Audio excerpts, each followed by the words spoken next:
John chapter 6.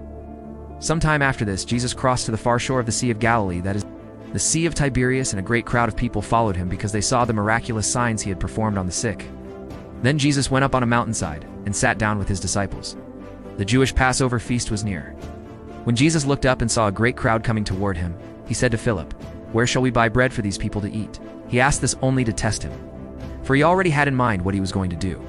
Philip answered him, 8 months' wages would not buy enough bread for each one to have a bite. Another of his disciples, Andrew, Simon Peter's brother, spoke up. "Here is a boy with 5 small barley loaves and 2 small fish, but how far will they go among so many?" Jesus said, "Have the people sit down?" There was plenty of grass in that place, and the men sat down, about 5,000 of them. Jesus then took the loaves, gave thanks, and distributed to those who were seated as much as they wanted. He did the same with the fish. When they had all had enough to eat, he said to his disciples, "Gather the pieces that are left over, let nothing be wasted." So they gathered them and filled 12 baskets, with the pieces of the 5 barley loaves left over by those who had eaten. After the people saw the miraculous sign that Jesus did, they began to say, "Surely this is the prophet who is to come into the world." Jesus, knowing that they intended to come and make him king by force, withdrew again to a mountain by himself. When evening came, his disciples went down to the lake, where they got into a boat and set off across the lake for Capernaum. By now it was dark, and Jesus had not yet joined them. A strong wind was blowing and the waters grew rough.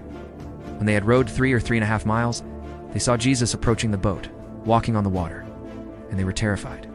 But he said to them, "It is I, so don't be afraid." Then they were willing to take him into the boat. Immediately the boat reached the shore where they were heading. The next day the crowd that had stayed on the opposite shore of the lake realized that only one boat had been there, and that Jesus had not entered it with his disciples, but that they had gone away alone.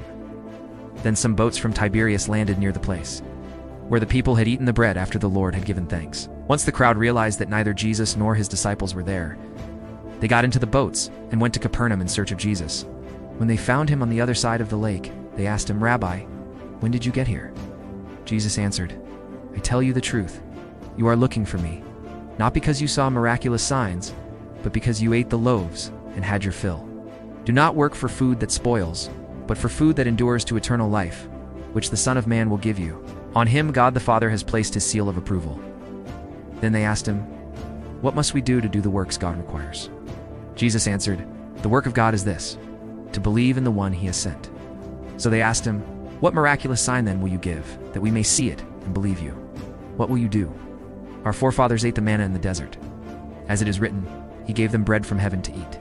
Jesus said to them, "I tell you the truth, it is not Moses who has given you the bread from heaven, but it is my Father who gives you the true bread from heaven. 3. For the bread of God is he who comes down from heaven and gives life to the world." "Sir," they said, "from now on give us this bread." Then Jesus declared, "I am the bread of life. He who comes to me will never go hungry, and he who believes in me will never be thirsty. But as I told you, you have seen me, and still you do not believe. All that the Father gives me will come to me, and whoever comes to me, I will never drive away. For I have come down from heaven not to do my will, but to do the will of him who sent me. And this is the will of him who sent me, that I shall lose none of all that he has given me, but raise them up at the last day. For my Father's will is that everyone who looks to the Son and believes in him shall have eternal life, and I will raise him up at the last day." At this, the Jews began to grumble about him, because he said, "I am the bread that came down from heaven." They said, "Is this not Jesus, the son of Joseph, whose father and mother we know? How can he now say, 'I came down from heaven'?" "Stop grumbling among yourselves," Jesus answered. "No one can come to me unless the Father who sent me draws him, and I will raise him up at the last day. It is written in the prophets, they will all be taught by God. Everyone who listens to the Father and learns from him comes to me. No one has seen the Father except the one who is from God. Only he has seen the Father. I tell you the truth, he who believes has everlasting life. I am the bread of life. Your forefathers ate the manna in the desert, yet they died. But here is the bread that comes down from heaven, which a man may eat and not die. I am the living bread that came down from heaven. If anyone eats of this bread, he will live forever. This bread is my flesh, which I will give for the life of the world." Then the Jews began to argue sharply among themselves, "How can this man give us his flesh to eat?" Jesus said to them, "I tell you the truth, unless you eat the flesh of the Son of Man and drink his blood, you have no life in you. Whoever eats my flesh and drinks my blood has eternal life, and I will raise him up at the last day. For my flesh is real food, and my blood is real drink. Whoever eats my flesh and drinks my blood remains in me, and I in him. Just as the living Father sent me, and I live because of the Father, so the one who feeds on me will live because of me. This is the bread that came down from heaven. Your forefathers ate manna and died, but he who feeds on this bread will live forever." 15. He said this while teaching in the synagogue in Capernaum. On hearing it, many of his disciples said, "This is a hard teaching. Who can accept it?" Aware that his disciples were grumbling about this, Jesus said to them, "Does this offend you? What if you see the Son of Man ascend to where he was before?